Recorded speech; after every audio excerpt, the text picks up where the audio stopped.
Hello, this is Scott Harrison, and welcome to this episode, or this edition, I'm not really sure what to call it, of Naturally Scott. I am your host, and pleased to be so. Today is just going to be fun. Debi Shearwater, who a lot of you know, is my guest today. Debi is the queen of the seas. She is an absolute doll. She was a guest in my book, Why We Love Birds, and I was honored for her to be there. And we're going to talk about a bunch of stuff today. We're going to talk about her time as an Army wife. We're going to talk about her virtual pet golden eagle. We're going to talk about her actual pet meat, and maybe a little bartending that she did on the side. Debi tends to be a total badass. She takes ownership of that, maybe even a little bit of pride. If you saw the movie The Big Year or read the book, she was highlighted in both. In the movie, she was played by Anjelica Huston, and that's the same movie where Greg Miller, who was our first guest here on Naturally Scott, and he was portrayed by Jack Black, so that movie's kind of significant to us.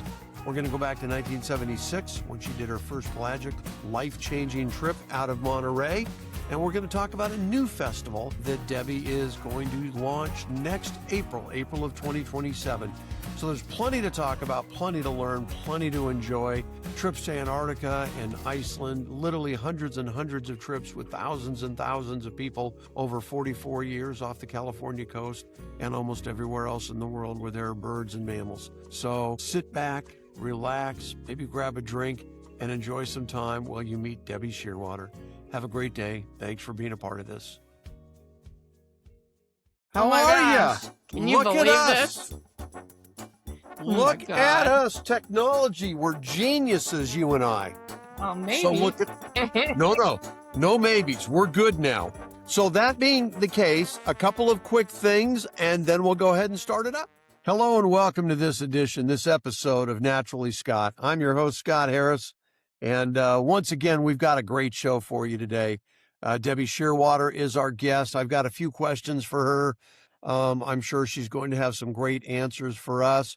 I want to thank Debi. It took us almost an hour to work through our technological difficulties, but she did it, bringing her right into the 21st century now. So we're very excited about that. Next thing you know, Debi, you're going to be texting people. That's the next step. Now, Debi Shearwater has a title, unofficial but no less appropriate, called Queen of the Seas. And we're going to talk about that a little bit. But first, I want to say thank you. Debi is a guest in my book, Why We Love Birding, which is the book I've mentioned here before. Interviewed 52 fantastic birders, none better than Debi or more interesting. And Debi, actually, you'll be the first to know, or anyone watching the podcast will be the first to know, they've moved the publication date up until April of 27. Because Kimberly Kaufman was kind enough to ask me to speak at next year's Ohio Festival. So I'll be speaking at the biggest week, and they wanted to get the book out before that. So I think that's going to be fantastic. I'm really excited. And you guys, the chapters are in alphabetical order. So when you get the book, you're going to want to jump right to the S's and go to Debi's chapter because it's fascinating. So I wanted to start with two things, Debi, before we get to some other stuff. The names. I want to talk about the name Shearwater and where that came from, because it was not your given name or your married name. And then I want to talk about the title Queen of the Seas and how that was absolutely earned. And we can even sneak in a little discussion in there about you being a total badass, which I believe is also true. So let's start with the Shearwater story. How do we wind up as Debi Shearwater? Okay, so my given name is Deborah Love Millichap, and Love was my grandmother's maiden name. So I always liked that. And growing up in the 1960s, I loved it. It was fun. I was, the love child. But the last name, the surname, never worked for me. Nobody ever could pronounce it correctly, spell it correctly. They always got it wrong. And starting in about fourth grade, I wanted to change my name. So I spent many years of my life thinking about that. And finally, when I was 30 years old, I went to court and legally changed my name because coincidentally, or something that was happening at the same time as wanting to change my name, was I was changing this little operation that used to be called Monterey Bay Excursions. And I wanted to have a better name for it. And I wanted it to not just be limited to Monterey Bay. So I came up with the idea of Shearwater for a surname. And I thought, No one could go wrong with that. It's pronounced exactly the way it's spelled. There's no problem spelling it. Yeah, well, I was wrong. I was totally wrong. I've been called Shearwater, love water, still water, deep water, everything under the sun. And it is, in fact, actually a proper surname. There are people in the world who are born with the surname of Shearwater. But I went to court in 1980. Yeah. What country are they from? Where is Shearwater? Well, okay, there's a lot more to this story if you want to hear it. They're from the UK, from United Kingdom.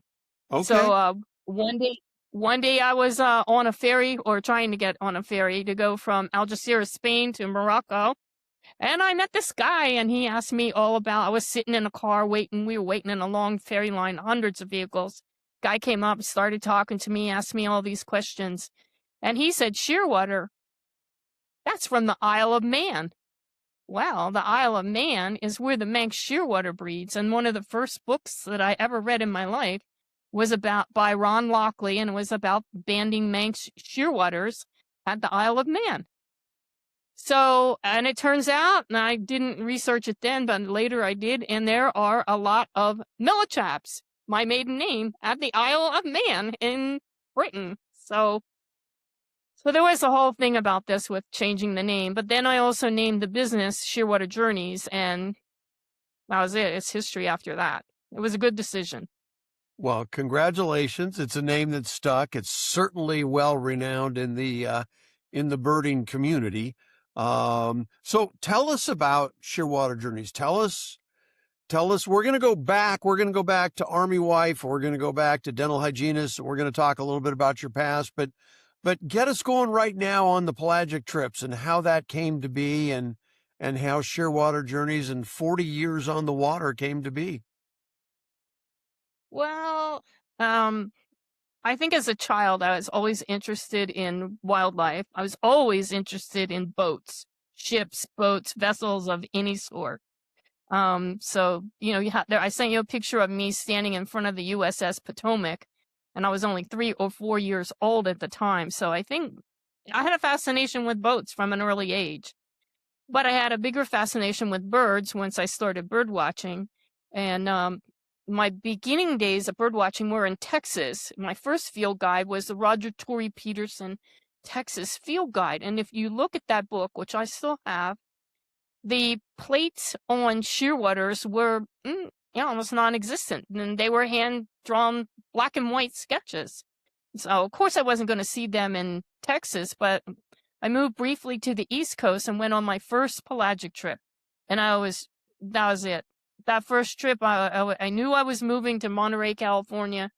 I never wanted to move to California. I thought I had too many cars, too many people. I still think that 40 plus years later, but it I'm has sorry. seabirds. Let me ask a question for the audience. What state is it that you live in currently, Debbie? California. Yep. Just checking. No, it's too many people and too many cars, but where I live doesn't. And which is why wherever I go birding and in my home area, there's no cell phone service. Which is why I basically don't use a cell phone. I don't need one. Well, I don't need one for my life here, but any part of my life beyond here. So I went on my first pelagic trip in Monterey Bay in April of 1976. And I thought it was off the charts amazing. I walked down the dock in the morning, and the whole dock area was all covered with fulmars sitting all over right there at the dock. And I thought, you got to be kidding me. It would be 40 years before that would happen again. But in the beginning, I had many amazing experiences with birds, but then I found whales. And the seabirds might not have sustained me for over 40 years, but the whales certainly did, and the other marine life. So it was a thing. And then I started doing trips just for my friends. I invited them on. I organized my own boat trips in 1976. Just a couple trips, not a big deal. And everybody on the boat was invited back to my house afterwards for homemade desserts and coffee. That's how it started. Then we found a rare bird, a streaked shearwater, a bird that normally occurs in Japan. And so there was a lot of people wanting to go on trips after that. And so I started to open it up to, in 1978 is when I opened up boat trips to pretty much anyone. And then it just got bigger and bigger every year for many years. That's So that's how it fantastic. started. Now, when you see a bird like that, that's generally only found in Japan, did you know what it was, or do you have guides that you looked it up? How did that work?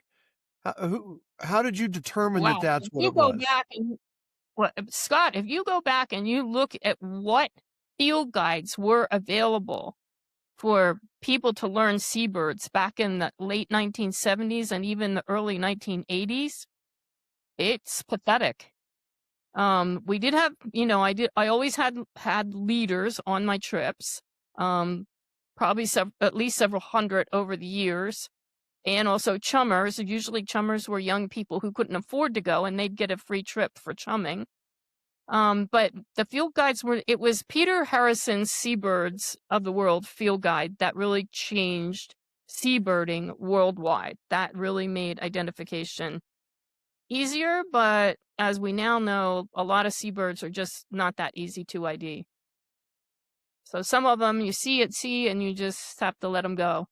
And also we are learning new things about seabirds all the time, and species are being split, and that continues even today. So it's been a very long road. So you talk about that first day in 1976 and the fulmars along the dock and whatnot. Tell us what it is. What is the romance that brought you back to the ocean for 40 years? I know you developed a love of cetaceans, and we'll talk about that, but that first moment, I mean, did you feel like you were coming home? Was it an awakening of things that you knew when you were a little girl at 3 years old looking out at a ship, or what was it?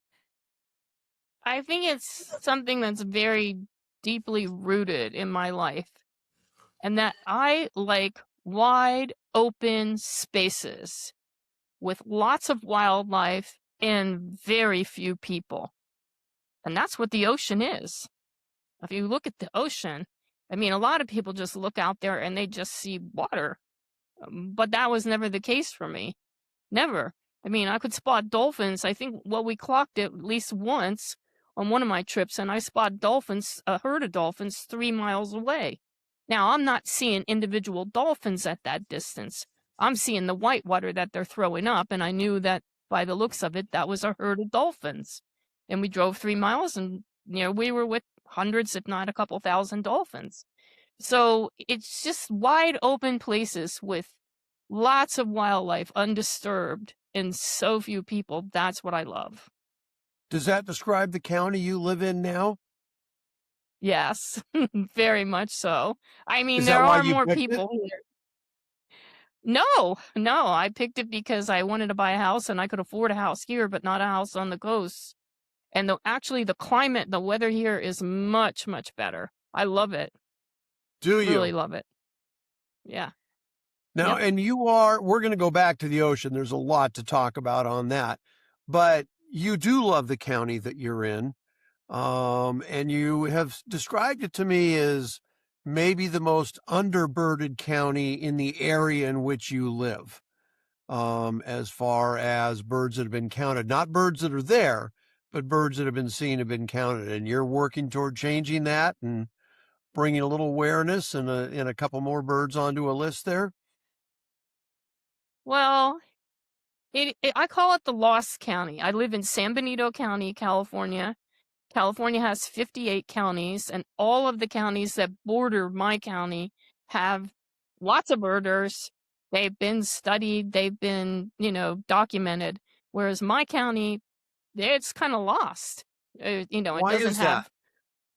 have, well, I don't know. It's just always been that way. But that's part of the reason why it's so wild and so like fresh to birding. But I mean, that is changing. I mean, when I moved here in 1996, absolutely no birders lived in the county. Um, people only came to a couple places in the county. Birders only visited a couple areas, Panoche Valley in the winter, and maybe Pinnacles in the spring. But even then, it was very few people coming here. But now there's more birders, and we have birders living in the county, and the Pinnacles became a national park instead of a national monument, and that really put it on the map for a lot of people. And I think it was just me talking about it, and finally we are going to change all that, and we're going to have a big bird festival here in 2027. So it's All right. just Well, an amazing place. It's not we just were the birds, but also all the mammals. Yeah. well, I love reading your posts and stuff where you list everything that you've seen. So you are a great guest in that you're fascinating, but you're a terrible guest in that you're making me ask my questions out of order. I was going to save your festival for the end, but we're going to go ahead So and talk about it now. We still have got to get back to the ocean, but in between this and the festival, tell me about your golden eagle. It's which your one? license plate. You've, It's my most favorite bird in the whole world, the golden eagle. It and you fell in absolutely love with this is. particular one, right? Yes, Elair. And he looked for a mate for something like 7 years. And he even did a whole courtship flight. He spotted a female one day. He did the whole courtship flight, and she wasn't interested. But then finally he did find a mate, and they started to build a nest in a tower power, which had a live 5,000-volt wire. So I had the electric company come out, and they covered the wire, so the birds did not get hurt. But that nest was never going to be a success. And finally, they did nest in a eucalyptus tree and successfully raised young. But something happened. I don't know. She left him. I don't know what the problem is. And he's a very vocal eagle.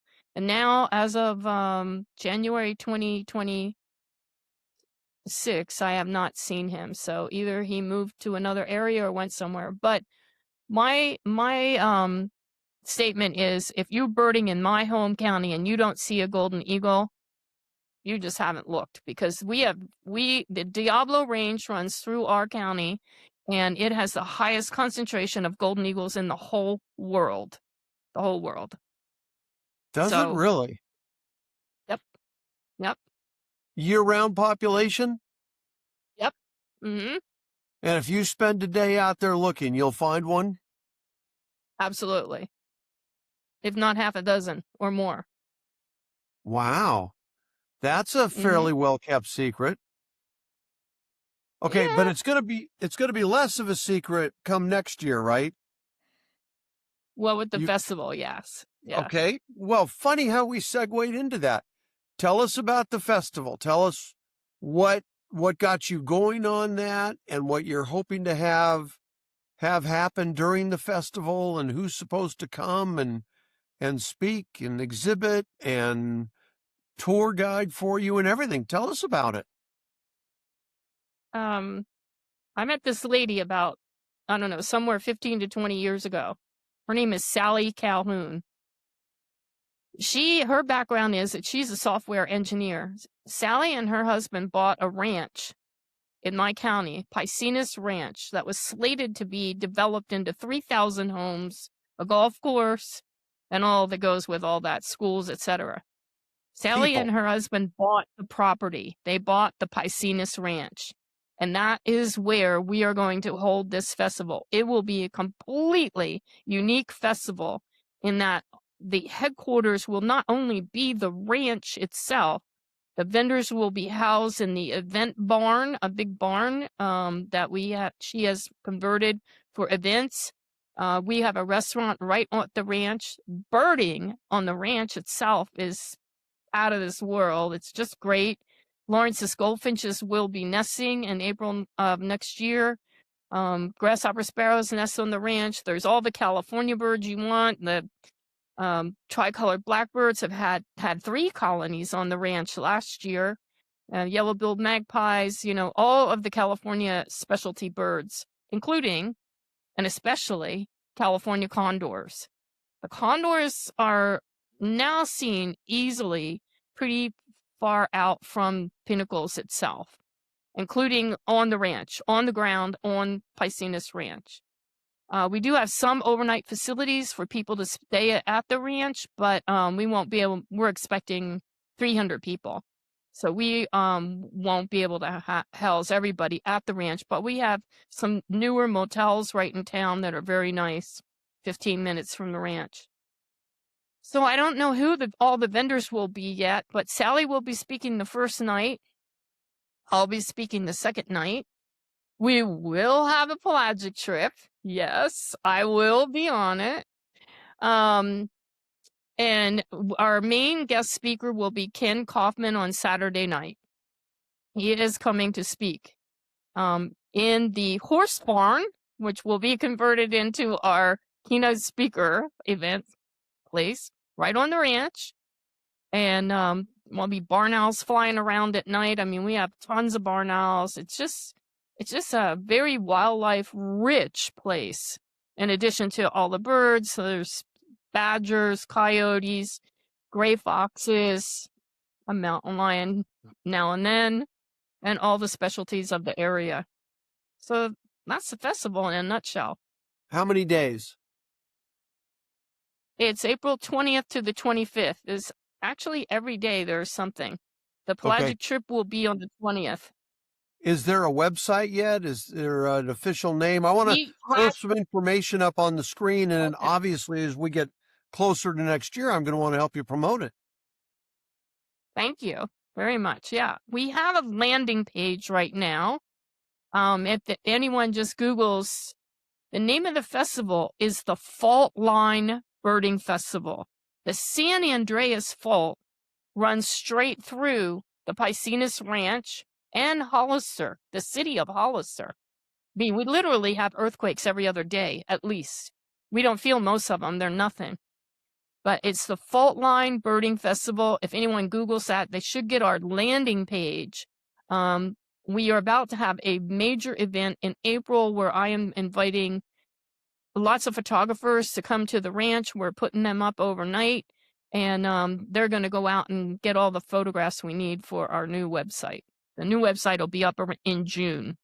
Full website. Should I double check my email? Did I miss my invitation to the April photography event? I'll double check. Want to be invited? Who wouldn't want to be invited to something you're doing? Everybody would want to be invited to something you're doing.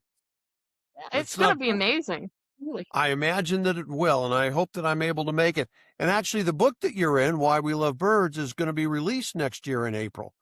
The publisher has bumped up the publication date by a month, so the book will be out in April, which is kind of should be a cool thing, I think, for all of us. But I'm very excited about this. And I will post that landing page now, and we'll highlight the show over the course of the next year and see if we can't get a few people to come out. Good, thank you. And you're trying to keep it at 300? We have no idea what's going to happen. I don't know, Well, you've got a great keynote speaker. I mean, Ken's terrific. Ken's in the book as well, and Ken's been on the podcast, and he's a great guy, and he'll attract some people, as you certainly will. And as you said, the location will. There'll be an appeal to going somewhere new and different that a lot of us haven't been. I love Pinnacles. I mean, I've not been on the ranch you've talked about, but I spent some time at Pinnacles, and it's a beautiful county. I'm looking now at a picture of a ferruginous hawk that I got in flight at Pinnacles that I just love this bird. Well, congratulations. I'm really excited about it. And I hope my travel plans get me to San Benito County next April. So it would be we're going to have field trips everywhere, like from the ranch. We'll go to the coast for coastal birds. We'll go to Panoche Valley. We'll go to all different places. So, but the whole event center is at the ranch itself. And you're going to lead some of those tours? Yeah. Yeah. All right. Well, let's go back to the part about you being a total badass, which you have mentioned to me before. If somebody reads the book, The Big Year, which you are in, and you said that the book is fairly accurate, it will prove your point about being a total badass. So tell us a little bit about that experience of being in the book and then being portrayed by Anjelica Huston in the movie The Big Year, along with a mutual friend of ours, Greg Miller. Greg was our very first guest on the podcast. We're about 55 guests in now with you, Debbie, but Greg was the very first one. So we're currently bookended by Big Year stars. So tell us Oh, gee. about the book and the movie and the whole experience and how that came about. The book? Well, I mean, the only thing I can tell you about the book is Mark, the guy who wrote it, called me and interviewed me on the phone, and I thought he just asked a lot of weird questions, really. So when the book finally did come out, I read the chapter where he wrote about the pelagic trip, and I didn't like it. It You makes didn't. me look pretty, well, badass, but also, pretty rugged. And so a friend of mine said to me, "Don't worry about it. Don't worry about it. Anything in the news is good news." And I'm like, "Yeah, okay." Well, it turned out he was right, because a lot of people came on boat trips after that book came out. A lot, a whole lot. I would say 10 out of 40 people on almost every trip for years and years and years. Some people came, they just wanted to see, they weren't birders. They told me this. They just came, they wanted to see if I was as bad as the book said I was. And that's why they came. So, and some young people came, and I later found out, just chatting with them on the boat, that they were scared, actually scared to meet me, and I was like, oh my God, really. But the book was fantastic. I thought he did get one thing wrong in the chapter that he wrote about the pelagic trip. He said that the boat was stopped for a gray whale, but that wasn't the case. The boat was stopping for a blue whale. And still in the early 1980s, we didn't know the worldwide status of blue whales yet in the world. And it was still thought that they could be going extinct. So a blue whale was a really big deal to stop for. And it is, what he wrote in the book was true, that Sandy Comito walked up to the window in the captain's, where he was standing behind the wheel, and Sandy said, "I think it's time to go. I didn't come here to see whales. I came here to see birds." And the captain went, "See her? I don't go anywhere until she tells me." And that was it. So that was true. So the book was very accurate. The movie, they took a lot of Hollywood liberties there. I never pulled a knife on Sandy Comito in real life. I mean, my dad saw the movie and he said, "You pulled a knife on a guy." And I go, "No, I didn't do that in real life. That's Hollywood." But then later, Sandy came out. I should send you a picture of that. He came with me on a boat after the movie came out, and we hammed it up. My boat captain gave me a big knife, and Sandy and I hammed it up, and I pulled the knife on him. So, but Sandy and I we became friends after all that and everything. It was fun. Did you make a lot of friends over the years Thousands, with the pelagic trip? thousands and thousands. You did 40 years of trips? 44. 44. How many trips would that be? I don't know. I lost count. I tried for a long time. I tracked the number of hours I had spent at sea and totaled it up into like what would be if you compress all those hours into a year or 2 or 3 or 4. It was a lot, because in addition to doing the one-day trips off California, I started doing expedition voyages. I was hired by a company to be a naturalist and guide and lecturer on expedition voyages all over the world. I mean, to Antarctica, to Svalbard, Galapagos, to the Russian Far East, many, many places. Did you have a favorite among those places? Antarctica. The Antarctic Peninsula will always be my Antarctica, the peninsula, and South Georgia. I mean, South Georgia is just such a gem. And what was it that you loved about those? Wide open spaces with lots of wildlife. And very And few very few people people. landing on a beach in South Georgia with 250,000 king penguins. And the only Yep. people you see are people who are on the ship with you. And I was on small ships, 50 passenger ships, not 100, 250. So they're going to put this on your tombstone, wide open spaces with lots of wildlife and very few people. That will be, it's already written. That will be there. Maybe in small print and totally badass, but we'll see how that goes. How much you want chiseled into that rock. So how many times did you make it to Antarctica? Mm, at least 13. Wow. Yeah. My last trip was just in January 2024. I have Do you hope to about go back 22. again? No, No? no, no, That time has no. passed? Yes, and also the seabirds of the Southern Ocean have crashed. It was shocking. That in 2024, when I returned, that was my first return in over a decade, a little over a decade, and I could not believe how few tube noses I saw at sea when we were traveling at sea.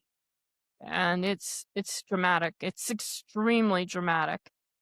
There's Why do you no think that one is?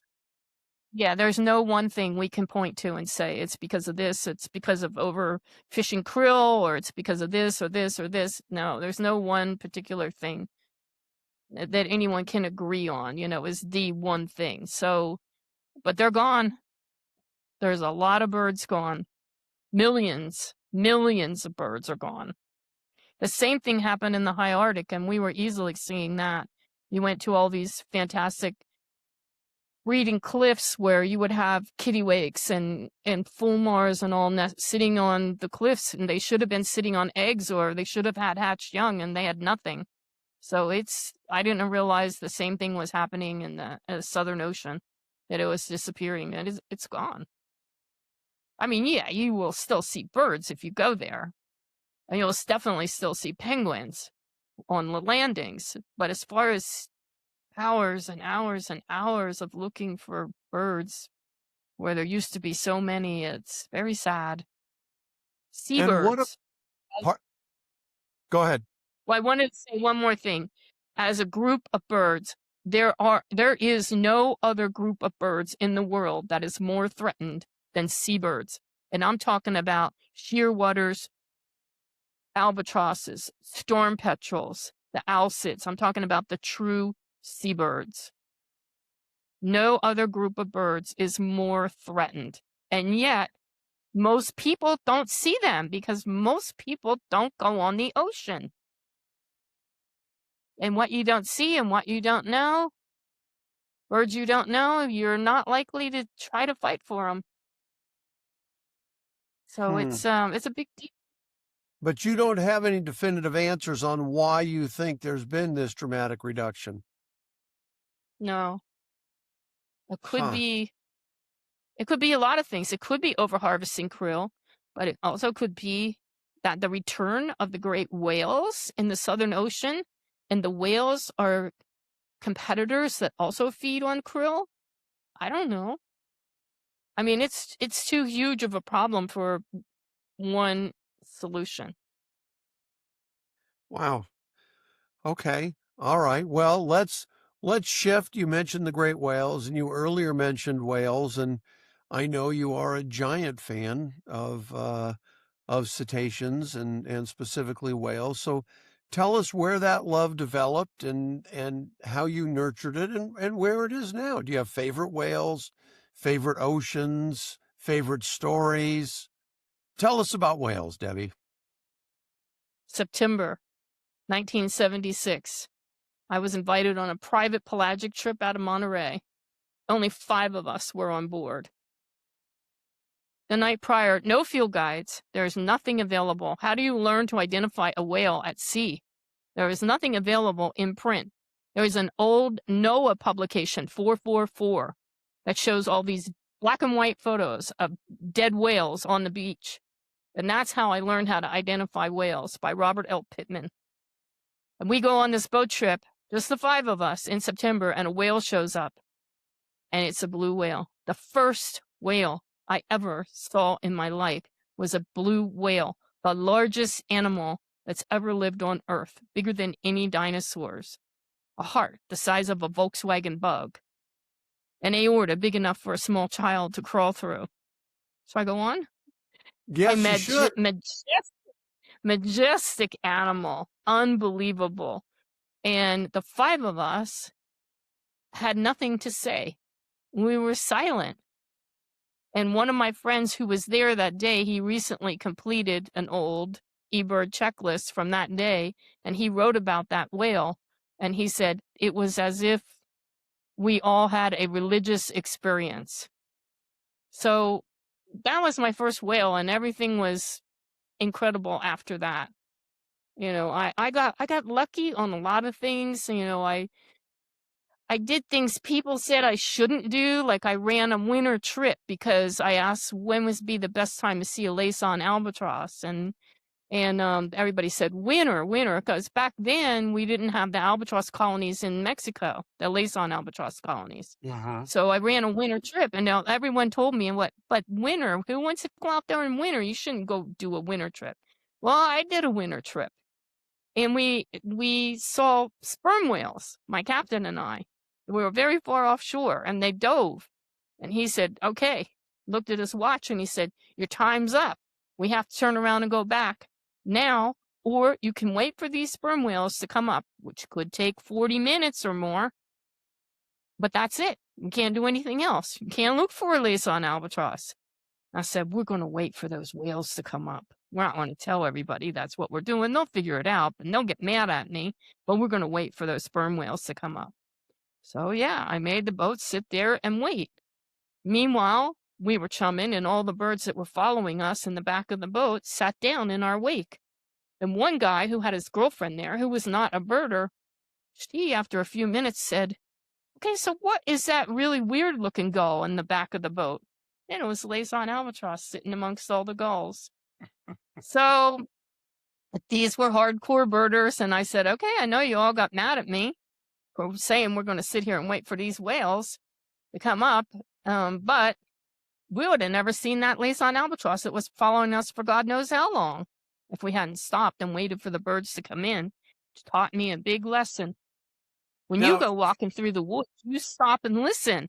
And when you go out on a boat out on the ocean, you should stop and look around. And the whales came up, and we saw the sperm whales. And you have remained in love with marine mammals. I love marine mammals. What's not to like? I mean, I like everything about them. I mean, they are amazing creatures. And at that time, when I started doing all these trips in Monterey Bay, especially, we didn't know a whole lot about marine mammals. I mean, I organized the first Earthwatch program that radio tagged blue whales in the world. And I worked with people on sea turtles, leatherback sea turtles, and just there are so many things. I sponsored 2 graduate students. One studied Risso's dolphins, and she wrote her master's thesis on it, and that was all we knew about Risso's dolphins at that time, back in the early 80s. So it's, I was actually one of the founders of the killer whale ID photo catalog for California. I think it started out as for Monterey Bay, but I think it's bigger now. So, a lot of people don't know that I did all this other stuff with marine mammals and other life. I went to schools. I did hundreds of programs about whales, gray whales for kids, and took hundreds of kids out on the ocean. It was a lot of fun. Some of them are going to know now when they listen and watch this podcast. Now, you talk about paying attention and doing things a little bit different. Didn't you and Peter Pyle put together a trip from Bodega Bay to Fort Bragg one year and got to see a couple of spectacular things? Tell us about that trip. We did. The original idea for that trip came from my boat captain up in Bodega Bay.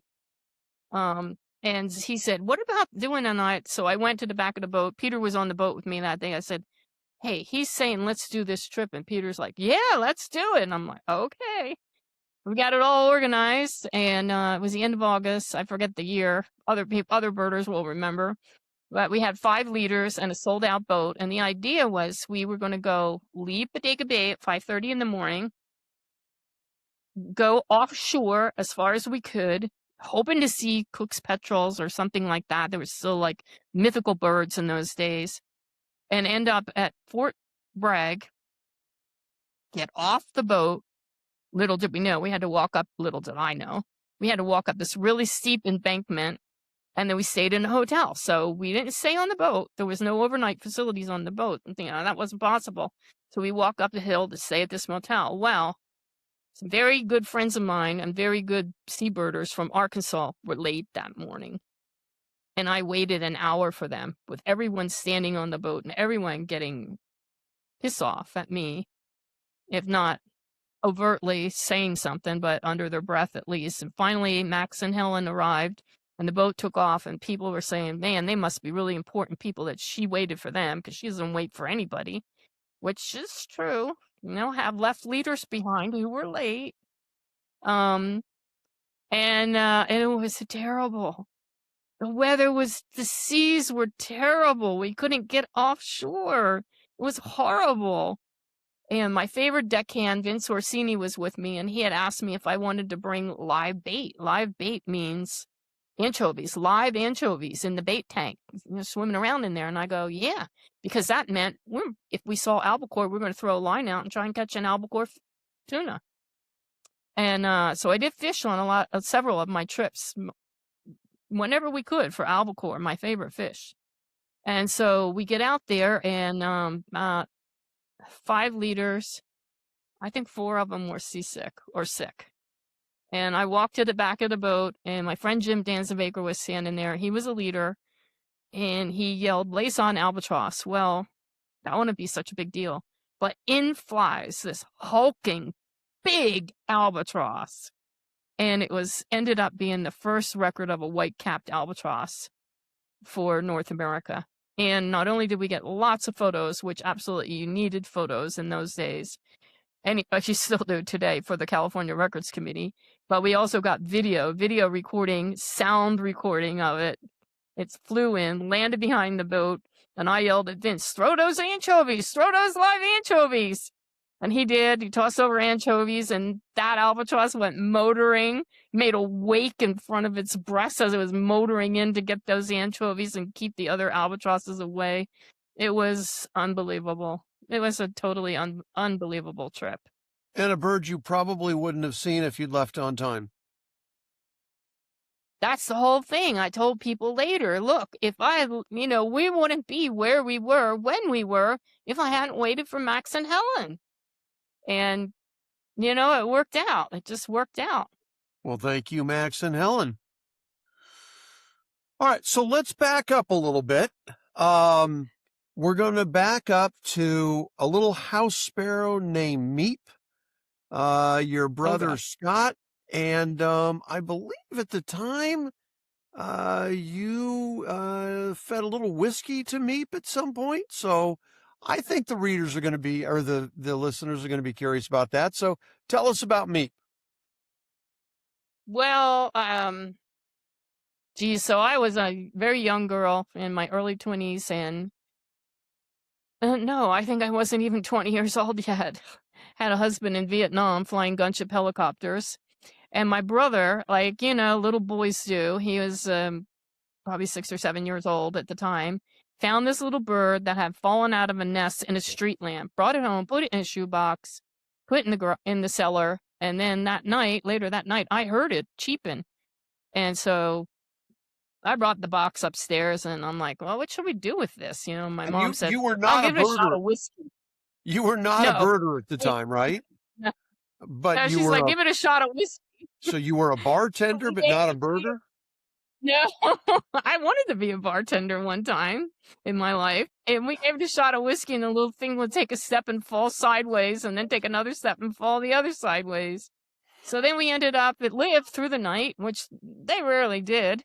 and it lived through the night. And I went to the store and I got baby food, human baby food, blueberry buckle. Fed it with a little eyedropper. And she actually lived, and we watched her for hours and hours and grew all her feathers. And the next year he found another one. So then we had two of them. And she became my pet, and that's what got me interested in bird watching. I watched those feathers explode on her body, all the feathers grow and everything, and it was just incredible. And So didn't she I live started looking. live 5 years or so? She lived 5 years, and the other one lived 5 years. And then later in my life in California, I rescued two, and they also lived 5 years. And they're the best little pets in the world. Absolutely amazing. But I could walk outside with the first two. I'd walk outside and they'd be sitting on my shoulders, or I'd be driving across the country in my old orange VW camper. I'd be sitting up here, one be sitting here on my glasses, and you could see like little kids in the car in front of me, and they'd turn around and they'd look and they'd be yelling at their parents, and their parents would be going, "Oh, shut up," you know? And then they're looking at the bird, and I'd take the bird off and hold it in front of the window, and they would see it, and they'd see it flying around inside my camper. It was hysterical. Oh, that's fantastic. Now, between that part of your life and before you went to California, you were an Army wife and you got transferred to Texas, which I believe is where you got your first field guide and really became a birder. And didn't you have to drive like 12 hours or something to get to an Audubon club from the base? Tell us about that. Oh, well, yeah, it is where I really started. I bought a book by this guy named Roger Barton for $1, How to Do Bird Watching, and it said to join an Audubon Society. So once I got to Texas, we had orders for Texas, and we had orders for Fort Hood. So I live about 70 miles north of Austin. Joined the Audubon Society. They had field trips.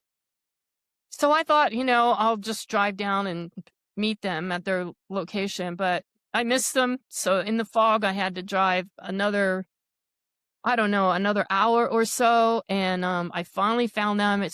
It was like February. It was not the best time of year. They were in these woods, and, I pulled my car up, and they're standing in front of me after I got out the car, and we're probably 15 or 18 bird watchers. And one person in that group was a tall man.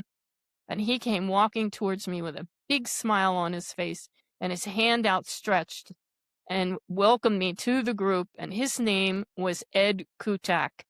He is very long time famous birder in all of Texas. And he became my birding mentor. Wow. And it was fantastic from there on. Now, were any of the other birders in that group that first day, were they women? Yes. Okay. Yep. Okay. Yep. All right. And you and I are going to talk about that in a couple of weeks. We've got Cy Montgomery and Lynn Scarlett joining us for a panel to talk about what it's been like to bird for the last half century for women in this country and how it's changed and hopefully gotten better over the years. We'd like to think that. Now, you left Texas, went to California, and you were a dental hygienist, I believe, a job you loved. Yep. I was a dental hygienist I went to school for 4 years. I went to college, went to a dental hygiene program, and I worked in dental hygiene for about a decade. And I had the perfect balance in my life. So I was doing dental hygiene 2 or 3 days a week, and then I was doing the boat trips for fun. The boat trips were not a business at that point. And I loved my dental hygiene job. A lot of people mistakenly think that I didn't like it, but I loved it. I ended up working with a great team of people, but I became disabled from dental hygiene. And then, Like and it wasn't a good carpal time. tunnel kind of thing, or? Oh, yeah, many, many RSIs, repetitive strain injuries. Yeah. Okay. So then I decided to try and take the boat trips and make it into a real business. And that's when it really took off. And it wasn't too many years after that I started working in the expedition business, which is just a whole nother world, where I actually, worked on expedition ships all around the world. But the pelagic trips that you ran, that was you. That was your business. That was Shearwater Journeys. Totally. The Yep. expeditions, you were often hired as a guide, right? You are a naturalist. Yeah. Lecturer. Yeah. Okay. Right. All right. Was that easier to not have to worry about captains and chumming and people showing up and all that? Or did you really just love running Shearwater? I liked it all of it the same. By the time I got into the expedition business, I was crazy about it. I loved it. It was first I was asked to lead 2 trips by a local company to the Galapagos to be their naturalist. That was in 1996. And I went twice that year to the Galapagos. And then I started branching out more, and I went to the British Bird Fair back in those days when it was a really big British Bird Fair. And there was a guy standing outside my booth clutching a bunch of brochures, and he was waiting until everyone got through to come and speak with me. And it was one of these, European birders all dressed in dark green drab like they do for bird watching. And he came up to me and he watched what I was doing. I was explaining why Monterey Bay is such a fantastic place and the migration of the gray whales and this and that and the other. And then he came up to me and he said, "How would you like to circumnavigate Iceland by ship?" And I just looked at him and he says, "What are you thinking about? Just say yes." I said, "Okay, yes." So that was my introduction to ocean-wide expeditions, a family-owned business. And I was on board a ship and we circumnavigated Iceland by ship. I saw the rocky ledge where the last great auks were killed. I had a wonderful time. And basically, Oceanwide then hired me. But it went further than that. I mean, so I ended up going to places like Antarctica with them. I had already been there with Victor Emmanuel Nature Tours. They hired me to be a guide lecturer. But I also, with Oceanwide, I went to Svalbard. I went to many other places where they traveled, where they had trips. And ultimately, the same guy, he's a Dutchman. The same guy said, "Why don't you do your own trip your way?" So I chartered one of their ships, a full charter in 2010, planned my own itinerary, hired my own expedition leader, doctor, ship doctor, the works, the staff, brought my own staff, and signed a contract for a lot of money. And 3 months after I signed the contract, the stock market crashed. It's the crash of 2009. Now, isn't it a Oof. big way? Yeah. I needed to raise more than $500,000 in less than 18 months when the stock market crashed. I did it. Did you I'm the really? only person. Yep. I'm the only person that did it, that did a full charter in Antarctica that season. Everybody else just walked away from their charters and left their deposits on the table. And I did it. I pulled off. I sold out the whole trip. We did an epic itinerary, which other people tried to copy. No problem with that, but it was just an itinerary that was like almost impossible. The expedition leader sent me an email one day. I was in South Africa, got his email, and he said, "You need to decide today what you want to do in the Falkland Islands. I've laid out 3 plans. Plan A, B, C, and plan D is called the bold and the daring and the naughty." I said, "I'll take it. I'll take plan D, the bold, the daring, and the naughty." And we executed it and we did it. So, yeah, it was an amazing trip. Truly amazing. That's fantastic. It's $500,000 to charter a boat like that and put a crew out there? Much more than that now. Much, much more. Much more. Wow. So tell me, we're running out of time, unfortunately. This always pains me when I get there, but I've got to be selfish here the last couple minutes. My wife and I are going to the Galapagos in a couple of months. Well, not a couple, it's about 6 months. Tell me about how were your couple of trips that you went there? What did you think? I've been there 5 times. I also chartered my own vessels in the Galapagos. No Of course you surprise. did. And in Svalbard. In Svalbard, I did 2 charter trips in Svalbard on a little vessel, a little Swedish vessel, 12 people.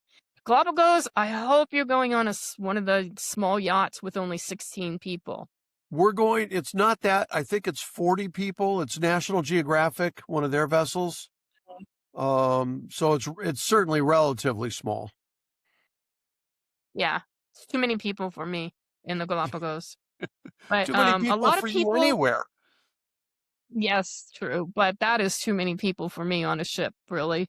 I like Okay. very small numbers. Yeah, really small. One thing that really a lot of people are surprised about is how difficult it can be walking. Walking on uneven lava can be very difficult. So, I would say, maybe walking sticks help a lot of people. Okay. That might be one thing to think about, but the wildlife is great. It's tame. You'll have a Galapagos, you'll have an Ecuadorian guide on board with you, I'm sure. Mm-hmm. So they're very it's very well done now. There were a few years where the national park system really messed up and they made it unbearable to go there. Now it's very well done. So, Oh, or at least excellent. the Well, last time. I'll fill you in on it when we get back and tell you how it went. I'm going to throw my email up if you're watching this on YouTube. If you're not, if you're listening, it's scott@naturallyscott.com. If you've got questions for me about the show or about Debbie, or maybe you want me to forward something to her, just go ahead and send it to me and I will take care of that. And now Debbie is going to grace us with an idea that she has of a book that we should look at. So Debbie, we had talked about you picking a book to recommend to our readers. Tell us what that is. Well, I mean, I have a huge library, huge, like way over 1,000 books. And the first book that really came to my mind, I couldn't think of any other book that was better, is Cry of the Kalahari. And it's about this young couple, Mark and Delia Owens, who go to the Kalahari Desert to live and study lions, elephants first, then lions and hyenas as well. And it won't surprise you, but they live thousands of miles from any nearest human habitat. I was paging through the book. I mean, this is all before digital anything. This is before the internet. In 1986, I bought the book, and it was a very good seller. It's a very easy read, but they live in the middle of nowhere for 7 years. They lived in the Kalahari Desert, and the conditions are amazing. Well, if you're watching this on YouTube, there'll be the cover will be up on the screen, so you can take a peek at it, maybe get a copy. And if you are watching us on YouTube, this is the one favor I would ask. Do me a favor and reach over and click subscribe. There's no cost to it. There's not a big deal. It takes you about a second and a half. But every time you do, YouTube pushes these podcasts out to more people. And so others can hear what Debbie has to say, and it allows me to invite more guests. So if you would, please do that. Maybe drop a comment or click like or whatever it is. Debbie, I want to say thank you so much. I always enjoy our conversations. I learn something every time. I find you to be a fascinating and charming woman, and I am so glad that you were our guest today. Thank you. Thank you. You bet. And now, as I try to close every show, I like to encourage our guests to get outside. Today, I'm going to add get out on the water or get to San Benito County, maybe in April of 27. And the last thing I close with every time is when you are outside, make sure to stay safe and stay curious. Thank you so much for watching and listening. Debbie, thank you again for being our guest. You've been listening to Naturally Scott with Scott Harris. Naturally Scott is hosted by Scott Harris, produced by Justin Harris, directed and edited by Frank Sierra. Follow us on our YouTube channel at Naturally Scott and Instagram at Naturally Scott Harris. If this conversation resonated with you, please follow the show, leave a review, and share it with someone who needs to hear it. Naturally, Scott thanks you for viewing and listening to this podcast.